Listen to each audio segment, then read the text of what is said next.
So I wanted to welcome everybody. This is the first ever live taping of the podcast. I'm normally Jake's been on webinars and podcasts with me. He's usually a little floating head. So this first ever live taping, we do release episodes a couple times a month on, Apple Podcasts, Spotify, or anywhere you listen to your podcast. We do deep dives on subscription app monetization and all things subscription app growth and everything related to that. For those of you listening on the podcast, because we do have kind of two audiences today, we're live on stage at App Promotion Summit. And it is really nice to have a live audience and real faces here today. And thank you to App Promotion Summit. It's been a fantastic event. So if you're looking for conferences in the fall and whatnot, there are some great events coming up with App Promotion Summit. So our guests today are Jake Moore. He is the founder and CEO of Superwall, the best way to build and test paywalls without having to update your app. Thanks, Jake, for joining me today. For sure. Thanks for having me. And we also have Daryl Stone. He is the head of product and design at Citizen, the #1 public safety app in the US. Thanks for joining us, Daryl. Super happy to be here, Dave. And as Andrew said, I'm David Bernard, developer advocate at RevenueCat. At RevenueCat, we are a subscription app data platform. We provide in-app SDKs to make it easy to deploy in-app subscriptions. We also have a server backend that becomes your single source of truth for subscription data.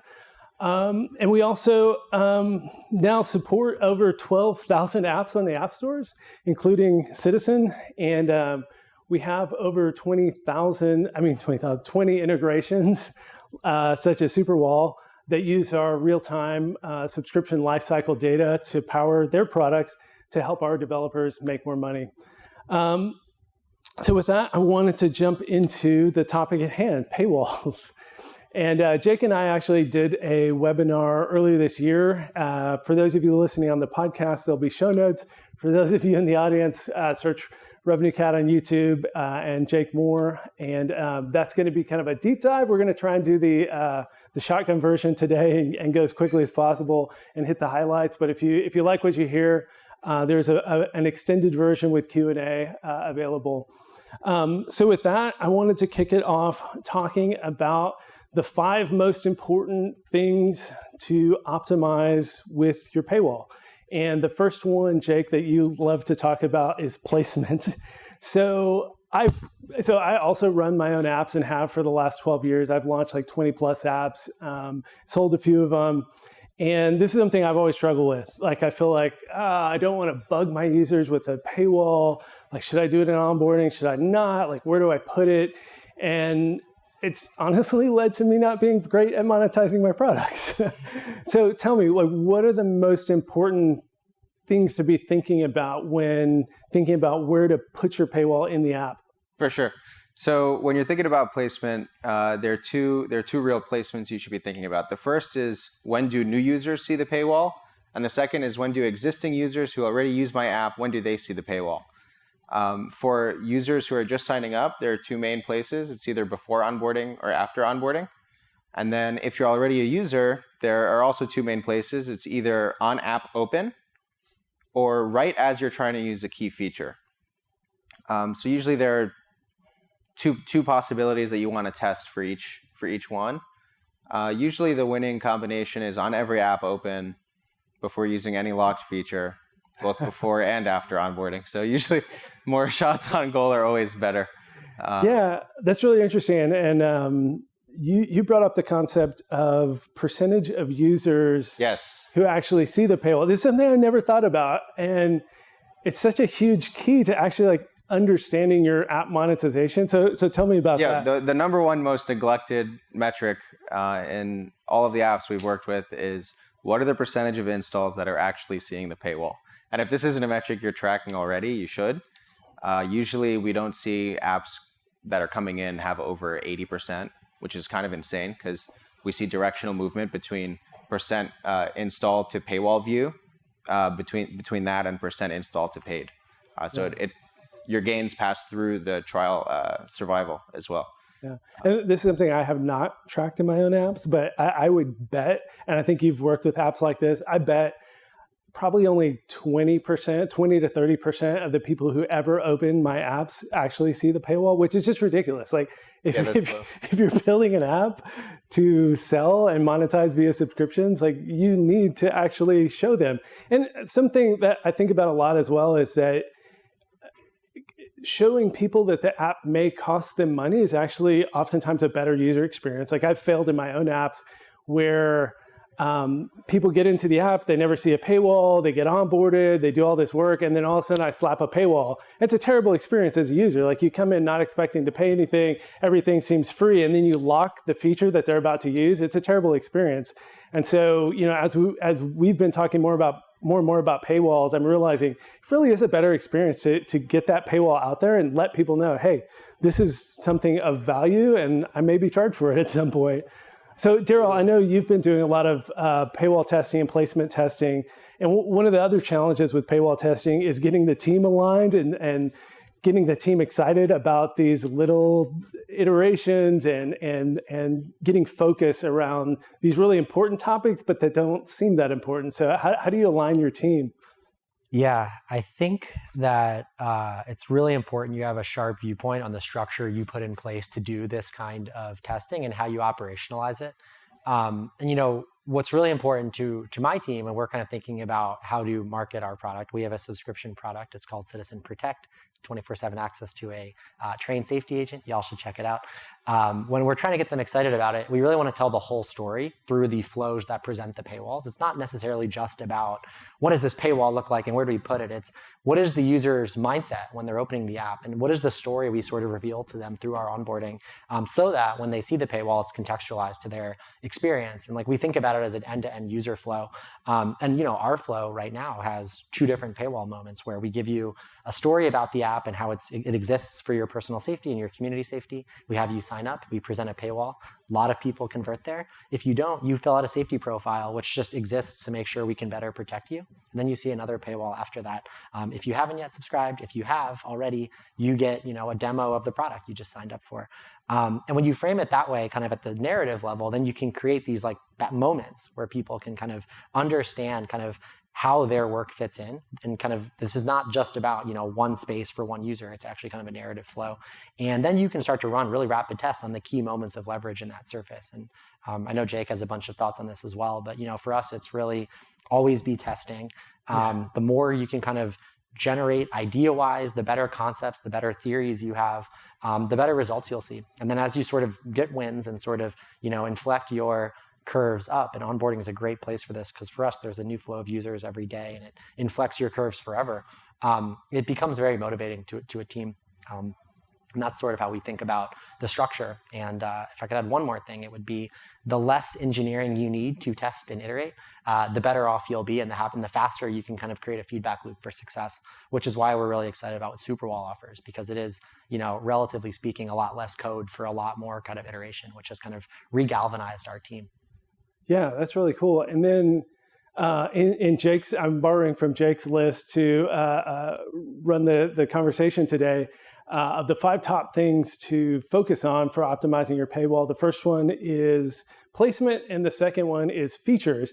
And I know Daryl, just before we got on stage, we were talking about Citizen has been thinking a lot about how to balance your freemium offering. So yeah, what's your thinking about landing people on the paywall, and then what the freemium experience should be? Because obviously you want to put some features behind the paywall, but then you want to give people a good experience. To me, it's like one of the biggest challenges in the subscription app space is to really dial in your freemium strategy. And then Jake, I'm going to follow up because I love some of your ideas on here, but how are you thinking about that at Citizen? So we take the responsibility of our free app to provide community safety for free very seriously as part of our mission. And we don't want to jeopardize that with flows that lock, you know, essential safety information in real time behind, you know, paying experiences. And that's just kind of like a line we've drawn. And I think, to be super honest, we're still in the process of figuring out how to orient our existing kind of core product more wholly around this concept of the protect agent. I think I would guess if we pulled the room, or definitely if we pulled our user base, a lot of people, because we've kept the free app so relatively unencumbered by paywalls, don't even realize that this product like deeply exists. Yeah, I was telling you before we came on, I downloaded Citizen last night, perfect place to test it here in New York City. And I saw the paywall, closed the paywall, got the freemium experience, and it was a fantastic experience. Like I heard police sirens, I got on the app, I got to see like what was going on. So it really does provide a lot of value in that free experience. Yeah, and we don't want, that's going to remain, free and available for safety. We're in the process now of kind of reorienting our entire app around this idea of the protect agent. They exist to power your community safety. Right. That's going to become way more obvious to users. Even those notifications you get, there's a protect agent who's powering that with kind of real-time editorial judgment to keep your community safe. And as that becomes more clear to our user base and the agent becomes more powerfully reachable in these moments of, community crisis or community safety, we think it'll become pretty obvious why you want to subscribe. And we're sort of taking that type of approach versus just, aggressively paywalling every app open or something like that. Though we certainly might try some of those things as we're just driving awareness for our premium safety offering. But the core app will remain, largely free with this safety enhancement. Yeah. And a lot of apps go that route. But Jake, you give the exact opposite advice to a lot of apps. So your advice often is to paywall everything at first. So why would you give the advice to paywall everything? Well, usually when you're starting an app, your how well you iterate has to do with the quality of your users and the quality of their feedback. And your app is only going to get better over time as you push updates. So if you're really striking a nerve by solving a really, really important problem, what you're doing by charging up front for the worst version of your app is it's a force function for finding the people whose problem this is truest, in their lives. So, for example, if you have a fitness app, the first version of your fitness app is going to be pretty bad. But if someone's willing to pay for it, those people are probably really, really open to using a fitness app to get, healthier or stronger or whatever it is. And so those are people that you can build for and whose problems you can solve. And then would the idea then be to, over time, figure out if there are specific features that should be part of a free experience? Yeah, I mean, there are different kinds of apps. There are mass market apps like Citizen that sort of relies on millions of people, depositing information into it. And so it's kind of tough to just paygate the whole app if the whole success of your app depends on some viral coefficient.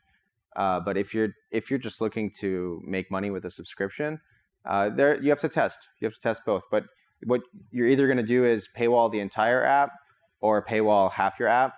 And when you're paywalling half your app, you have to keep in mind that the price of those features you're paywalling, they just doubled, right? Because half the app is free, so there's no value associated with it. The other half, there's tons of value associated with it, right? Because you're only charging for those.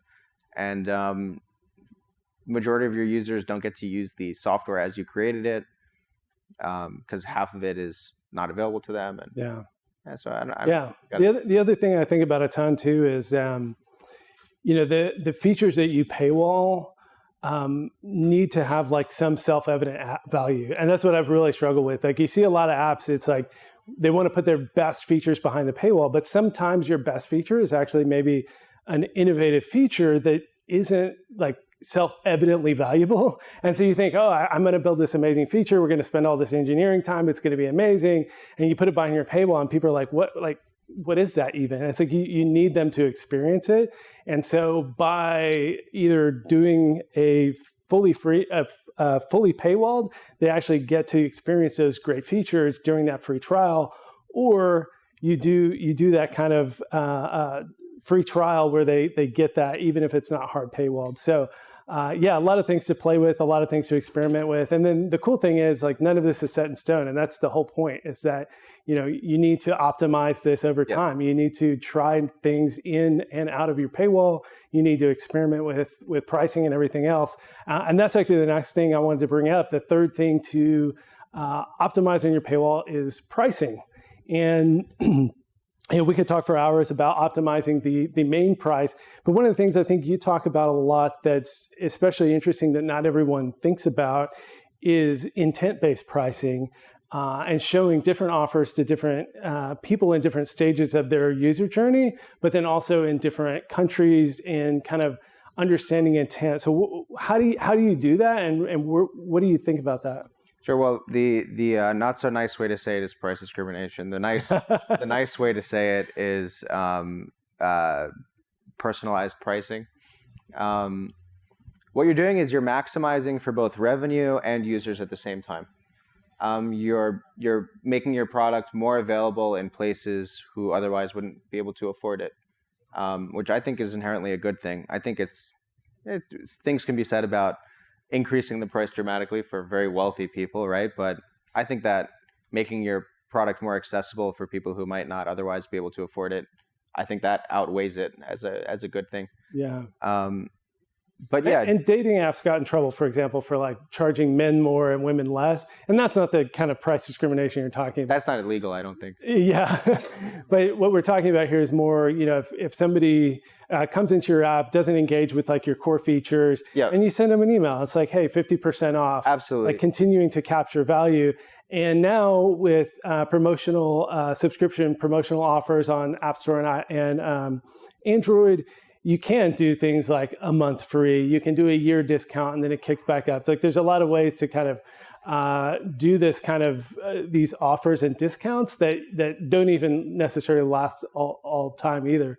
Daryl, how are y'all thinking about pricing? I know currently you actually only have a monthly plan, which is really different than most subscription apps. How are you thinking about annual and then evolving pricing and testing pricing over time? Yeah, I mean, something you should know about us off the jump is, we kind of our subscription business kind of happened to us. We had a free app, and then we sort of realized along our journey, we can actually monetize via this subscription. So it wasn't as though we built this like really elegant system from the very beginning. It all interconnected and scaled. And that's a different, I think, inherently product challenge when you step into something like that. So the reason we have a monthly isn't because we've figured out that's perfect. It's because like our tooling and our testing and all the things haven't yet fully caught up to, all of the permutations or even web acquisition or these things that will allow us to go layers deeper. And it doesn't mean we're going to be stuck there, but that's kind of where we started. And if there's a lesson from that, I would say, be as simple as you need to be to sort of get your thing off the ground and then layer on the complexity. I don't think you're going to win by being prematurely complex in a lot of cases, though you might find like a local maxima. And so we're in the process now of scaling out, and we will have different pricing offerings. And something we're talking a lot about is, we offer this, like, I kid you not, very important kind of product that's rescuing people who need help when they press a button and reach an agent. How do we get that to more people? And that will inherently require different price tiers or different models. We're even considering affiliate programs whereby, maybe if you invite a certain amount of people, you get free access or something like that. So we think a lot about pricing as almost like a tool for access. I think Jake put it really well. And that will inherently necessitate, a family plan with a different level of access and a monthly plan and for sure annual plans. Yeah. And, there's other things we're thinking about sort of off of that. And that doesn't mean we haven't tested pricing, but when we did test it, it wasn't obviously this like, we got to sprint to do this now kind of lever relative to like adding more value or doubling down on refining kind of the core product offering in the context of a single price. Yeah. Yeah, I think that's what a lot of apps kind of fail to think about. Like pricing can evolve over time. Like you don't have to get it perfect the first time. I was looking at the Tinder app recently because they're a lot further along than a lot of subscription apps, and they now have, let's see if I get this right, a gold offering, a platinum offering, and then a platinum plus offering. Those are 3 separate subscriptions. Then they have 2 separate in-app consumables for super boosts and super likes, or profile boosts and super likes. Those are in-app consumables. And then you can actually get a subscription for the boost. And so it is a crazy product matrix. And I'm a happily married man, so I don't use Tinder. So I'm not sure exactly how they present it. Market research. But it's one of those things like, you can over time develop a much more mature monetization as you test and see what works. And then I would imagine, and even what I saw just in minimal testing of the Tinder app, is that they do progressively show these things. So you're not seeing like a paywall with like 30 options. You're seeing the paywall that's relevant to what you're trying to do, and then they can upgrade you over time or pull you deeper into the app. So I think, and this is why we need to test, right? This is why we need Superwall to actually see what's performing well, to test things out, to constantly be iterating. The whole point is to you want to show every individual user the price that matches their demand. So their demand could be different from the onset. So right when they download the app, if they're in a different country, their demand might be lower because people don't make as much money there. But also based on time from when they downloaded. So if a month has passed since they first downloaded and they haven't converted yet, their demand is also lower. Right. And so in all these scenarios, you need to set up rules so that you can offer the right discount at the right time. Yeah. And just like in Econ 101, you're just maximizing the area under the curve, which is like your revenue. So placement, features, pricing. The next one on your list is visuals. And I have two things in mind, and we'll see if you get it right. What are the top two things to think about on visuals for your paywall? The top two going to move the needle things on design of your paywall. A video always does great. We haven't seen, actually with you actually a video is flat. Oh, right? Interesting. Yeah, but it was just one video. We'll have to do more videos. So one of the best placements to put a paywall is right before onboarding. The thing is, before onboarding, it's kind of tough. You're asking someone to pay for your app without ever trying it. And people have an urge to feel things. Like if you were to go to a store and you ever get that urge when you're looking at a product on the shelf to want to like take it out of the packaging to sort of see what it's like before you buy it. By adding a video of just here's how the app works in the paywall, you sort of get that same feeling as a user of, oh, okay, I understand what I'm buying. I understand exactly what I'm getting. And interestingly enough, across all categories, the videos that we see do well are not like live action commercials. They're just like high production value screen recordings of the app with like overlays. People just want to see what the hell they're getting. So like literally show it to them inside of a phone. And you've made a good point before too that I just never would have thought of, is that when you drop a free user into your app and they're not going to read the onboarding screens, they're not going to necessarily know how to engage with like your highest value features. And so by building the video, you're actually showing them the best way to use the app. Like you're showing them the value of the app, and you get to kind of control the messaging there versus kind of dropping them into the app and hoping they land on these high value, high engagement features. Instead, you just show it to them right from the outset. All right, so what's number two? What's the second like pro tip? Okay, I'm trying to pattern to see what you have in your mind, in your head. Okay, coloring the CTA. Oh yeah, okay, that's a big one. So, I think Amazon once did a study. Someone once did a study. They wanted to figure out what color made the best for a CTA button. And the interesting thing is, it actually doesn't matter. What matters is that it's the only thing that has any color on the page. So really stick to bland paywalls, but not that much color. You want really high contrast between the only button you want them to press, which is the purchase button, and the background. Don't use graphics with crazy, with the same CTA color that sort of steals visual weight from people's attention. Yeah, I think this is a fantastic tip. So placement, features, pricing. The last one on your list is copy. And this is something I'm really curious, Daryl, you have a fairly large team there at Citizen. How do you think about copy? And this is kind of we can talk specifically on paywalls, but this is such an important thing across marketing, across app features.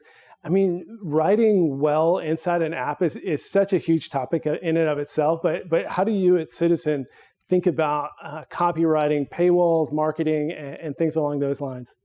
So I think we've kind of approached this in stages, and we still they all some seem to come back around. Like early stage, kind of getting your feature off the ground, we were just crowdsourcing a lot. We'd literally get into a room and be like, hey, like here's some, inspirational images that we might throw on this paywall. Like, what kind of copy would you write for them? And we'd get, 5, 6 people writing sort of creative copy. And then we'd run a test of all of those and kind of see what resonated and kind of like get real-time feedback on the kinds of value props or even like phrases. Never be alone was a phrase that really resonated for our product. And then you could kind of build momentum off of that. So we did a lot of just like creative brainstorming, jump into a fig jam, get the team rallied. And it's crazy where the best ideas can come from when you're like testing on a specific surface. Beyond that, we do have a team of creative content writers. They power all of our app's content, who we can pull in strategically to help us write product copy. And we do that on an as-needed basis. We don't have like an in-house kind of content writer. We're just a little smaller and a little scrappier than that. But I think if there's anything I could kind of reinforce, it's best ideas can come from anywhere, and do what you can to sort of create the conditions where the best ideas can emerge for your highest value flows. Yeah, as you think about copy, Jake, what are some of the top things that come to mind as far as the kind of state of mind or frame of thinking that you should get into when writing paywall copy? Well, in general, writing copy that leads to user action is a skill. Yeah. People are really good at it. Goes back to like the direct marketing days with like sending letters to people's homes to try to get them to do things. Like, people do really, really good work there. Usually, there are two things to remember. One, you always want to tell the user exactly what you want them to do. Like, exactly. So you say, like, if you could be as blunt as press the purple button below to start your free trial, like, that's great. Or if you can say, start, unlock today to continue. Usually on paywalls, we don't even see in the copy that you're telling the user to subscribe.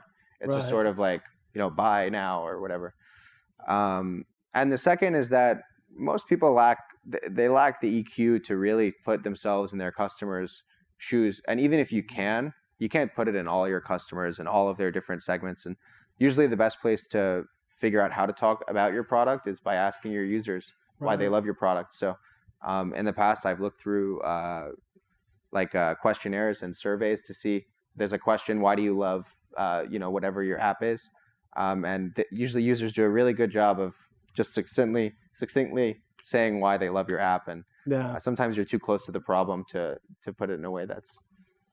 Yeah, and I was looking at my notes because there were two things that you've said before that I really resonated with as well.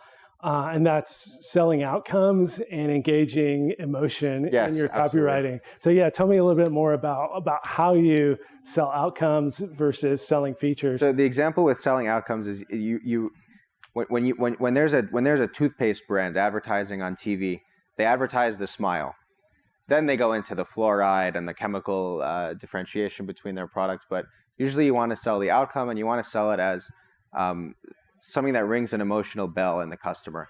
So instead of saying, fitness AI is an AI weightlifting coach, you want to say, feel your strongest and your most confident, because like in knowing that you have the best weightlifting routine on the planet, right? So that's like more of an emotional invitation to try your app out. Yeah, that's great. All right, so we've covered placement, we've covered features, we've covered pricing, we've covered visuals, and we've covered copy.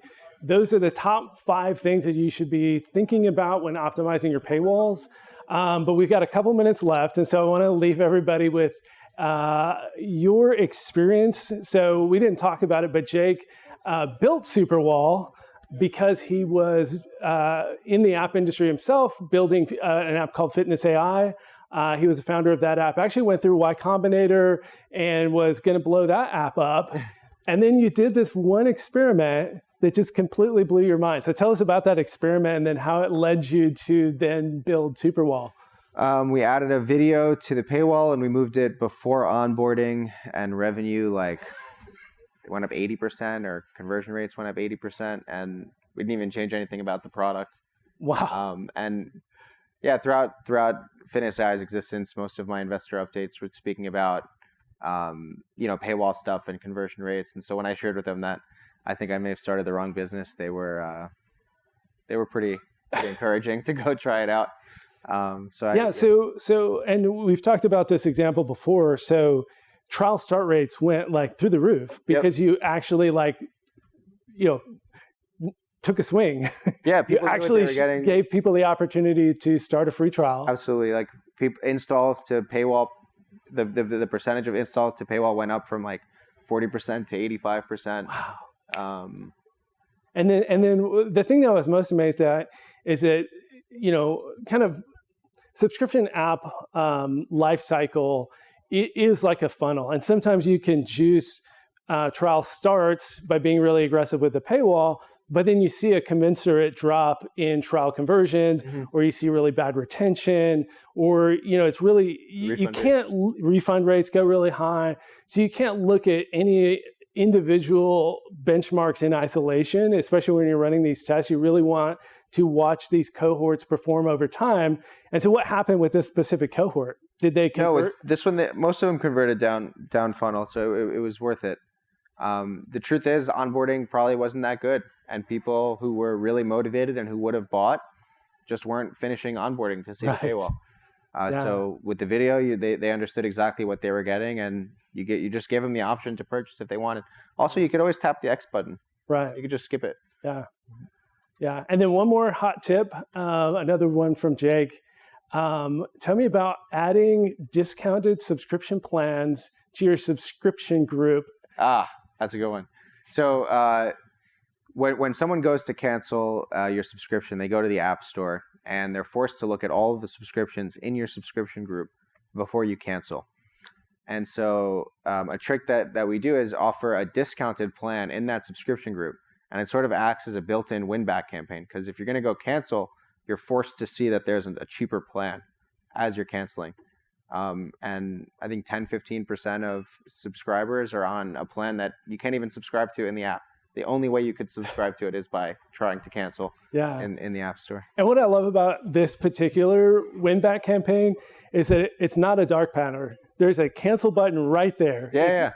It's a cheaper price right above the cancel button. You're not tricking people. You're not making it hard to cancel. You're not, putting 10 steps in between them and canceling. You're just giving them a cheaper plan. And what's super cool is they're probably going to cancel anyways. They were in the cancel screen. And so you're winning back revenue that you would have lost. And then, they tell all their friends, hey, go subscribe to Fitness AI for $99, go to cancel, and then you're going to get this cheaper plan. It's like, great. Yeah, it's great. That's incredible word of marketing. And then those people who are on that cheaper plan probably have higher retention over time because they feel like they're getting this great deal and they don't want to lose that great deal. So anyways, I thought that was just another fantastic kind of like quick tip. That's a great tip. I was going to say, I haven't heard that. Noted. Well, we are a couple minutes over time already, but Jake and Daryl, thank you so much for joining us. Thank you. This will be aired as a podcast on the Subclub podcast in June will be released, and then also YouTube videos and video clips and everything. So if you enjoyed it and want to share it with folks, it will be on the Subclub podcast soon. And Andrew, thank you so much for having us. You going to come walk us out, or are we done? Thank you, everybody. Not with a bang, but with a whimper. Yeah. Well, please. Yeah. Thank you. Thank you, everyone.